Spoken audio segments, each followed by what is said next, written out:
Alrighty, in this video what we're going to be doing is putting together some more tests.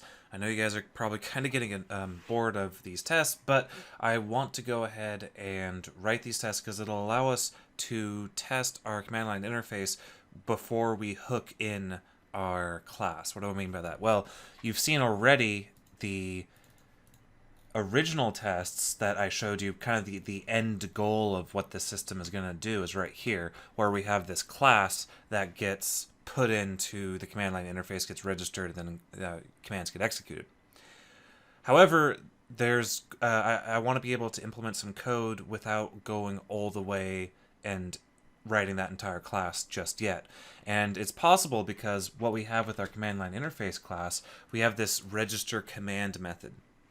So you can kind of think of a register command method as like a lower level than the register command object method. They both effectively do the same thing. They're register commands.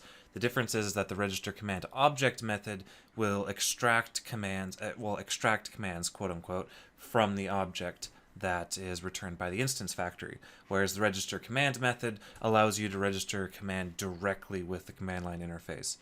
Now, what is a command? Well, a command is basically just a class that contains functionality, and that's really about it. Basically, the whole point of the register command method is just being able to hook in a bit of functionality that can be executed when we pass in a group and a name. Now, inside the command class itself, basically, it's just a bit of functionality, and it's a list of command parameters. And if you recall, the command parameters are used to do type conversions. So, basically what I want to do is I want to put together a couple tests, get together a couple error conditions as well, and test the register command method and the execute command method, make sure they work, and then we will, once we implement all that stuff, we'll move on to the register command object method as the final method for our CLI.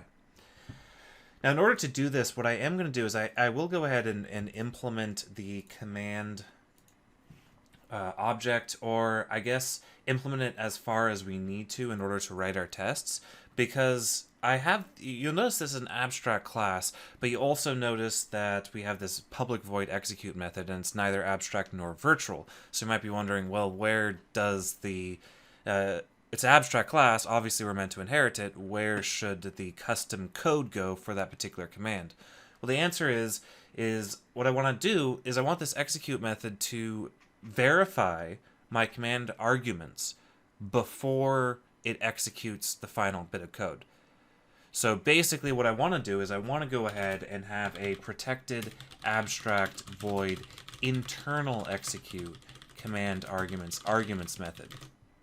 Now this method is abstract, and it'll be forced to be invoked, or it'll be invoked after the execute method validates that the command arguments were passed in correctly.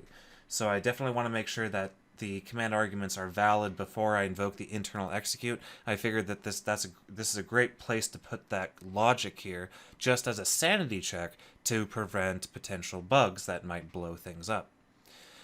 So anyway, so in the future, when we go ahead and implement the command class, our execute method will invoke the internal execute method when the command arguments are validated. But anyway, I needed to write this protect abstract void method first before we wrote our tests, because we'll need to be inheriting from the command class, and we'll need to have a place to put our custom command code. Okay, so let's go ahead and do that. Let's go ahead and jump into the command line interface tests. And actually, there's one more thing I forgot about with the command. I just basically we have the parameters that are used to determine or not determine, but to correctly coerce the types that are passed in from the command line. However, we need a way to actually set these command parameters, and where I decided to put that is I decided to have a protected read-only list of command parameters, and we're going to call this parameters list. So that's another thing we have to do before we can implement our test. Now, we could have certainly implemented our test without writing out these two protected members, but I wanted autocomplete, so I put them in here first. So let's go ahead and just, now that we have that member here, we can now, in our tests, describe our command through the command parameter list. Okay, so yeah. Well, another way to do it would just be to, no, I don't want to do that. Let's just use a list. That's the easiest. That's most straightforward in my opinion anyway. Okay, so let's go to our command line interface test. What are we going to need? Well, we're going to need our commands. Like I said, I want to write a couple tests. One test that has no arguments on the command, and one test that does have arguments with the command. So we need two classes, one to represent each command. So I'm going to go ahead and say public class test command 1, and he's going to inherit from command. Now, because he's inheriting from command, of course, we have to go ahead and implement the missing members, in this case, internal execute. Now, test command 1 is not going to have any parameters, so we don't need to fill anything in, but I do need a way to verify that internal execute was invoked. So what I'm going to do here is I'm going to say public int execute count with a get and a private set, and then on internal execute, I'll say execute count ++. Now, the second command I want to test is a command that will take in parameters. So I want a public class test command 2, and he's going to also inherit from command. And of course, he's going to have to implement the internal execute abstract member. However, the difference is this guy is going to have a 2 parameters that I want to supply to. So I'm going to say, first I'm going to say public int execute count, so we can test to make sure that the command was executed. Public string param 1 with a get private set, and public float param 2. The reason I'm doing a command, a string and a float, is just making sure that the string parameters are accepted, and then float is, I'm just considering that if it works with a float, I'm assuming it's going to work with with every single base type. So that's why I'm including that test in there. Okay, we'll also need a constructor, and the reason we need a constructor for a command is we need to describe the parameters that the command accepts. So what I can do here is I can say parameters, or parameters list, or I'm actually going to rename that. I want parameter list. So I'm going to go all the way back to the command class, and I'm going to change it to parameter list because I can. So let's go ahead and do that. So now the thing is parameter list. Of course, I could have used resharper to do that as well. Control RR would have allowed me to rename that member. All right, then I'm going to do .add, and I'll say new command parameter, type of string, name, whatever, doesn't matter, order is 0. Parameter list add, new command parameter, type of float, name, whatever, order 1. Okay, then for the internal execute, I'm simply going to say execute count ++. I'm going to say param1 equals arguments get string 0, and param2 is arguments get float 1. So that's how we'll go ahead and extract those. So, yeah, that is our internal execute. So that is our test command 2 and our test command 1. So we're not going to be really writing any command classes manually ourselves. We're going to be using the ability that we haven't written yet for our command class to be parsed out like that.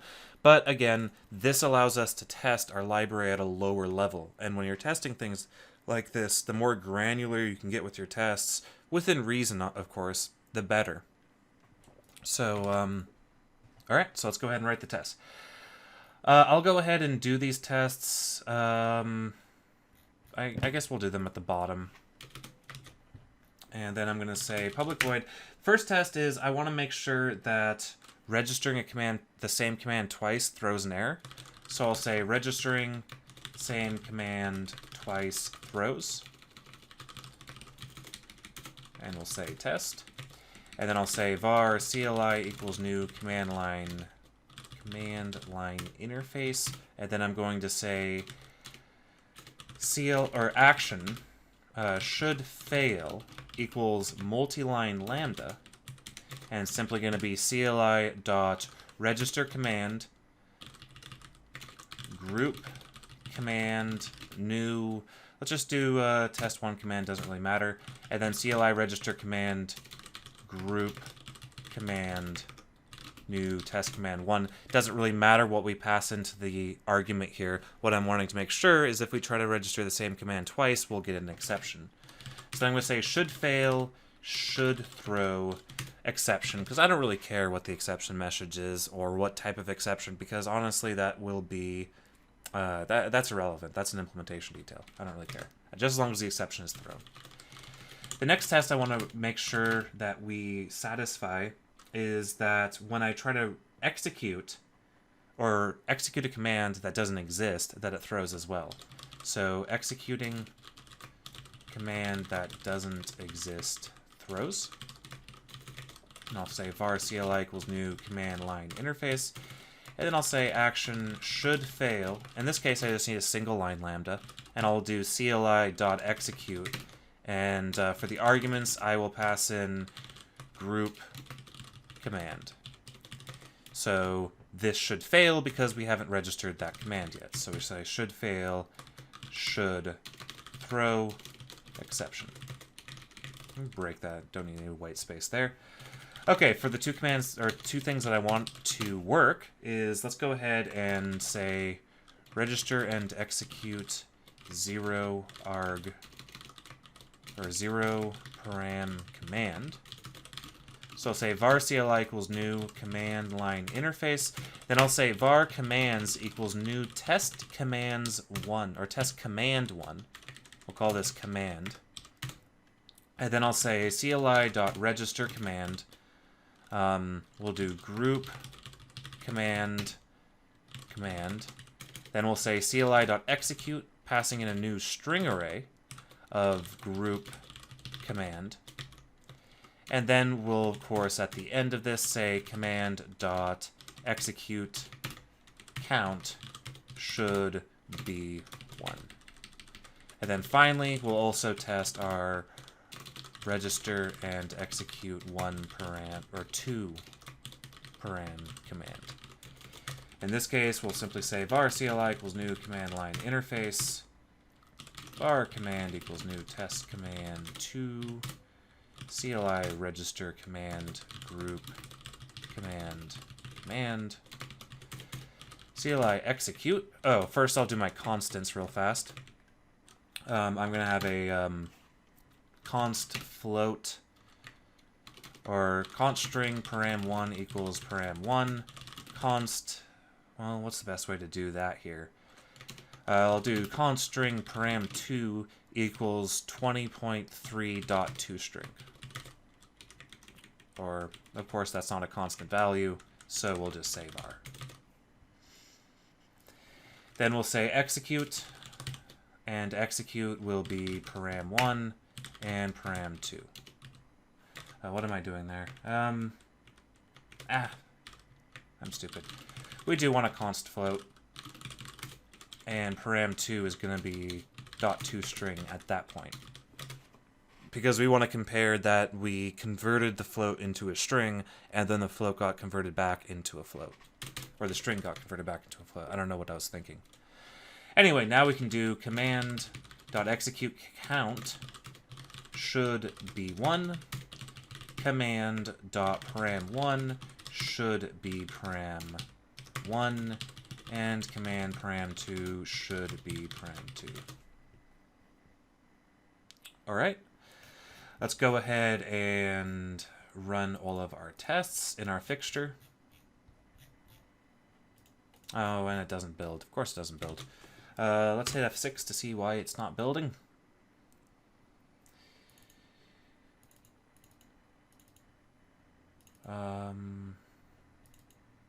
Oh. Okay, remember up in our BuzzMO base infrastructure CLI method command class? We never implemented the abstract method that we added to the command class itself. Remember the internal execute method? So you'll want to go ahead and make sure that you get that implemented as well. So, and by implement, I just mean stubbed out. We don't need to actually put any logic in there yet. All right, now let's go ahead and run our tests. And we should get a bunch of failures. but that's okay. Let's start at the top and hit run all. There we go. All right, so we get our failures. And so basically the goal of the next video will be to implement all of that logic so that we don't get any errors for the new tests that we just described. All right, I guess we'll see you guys in the next video.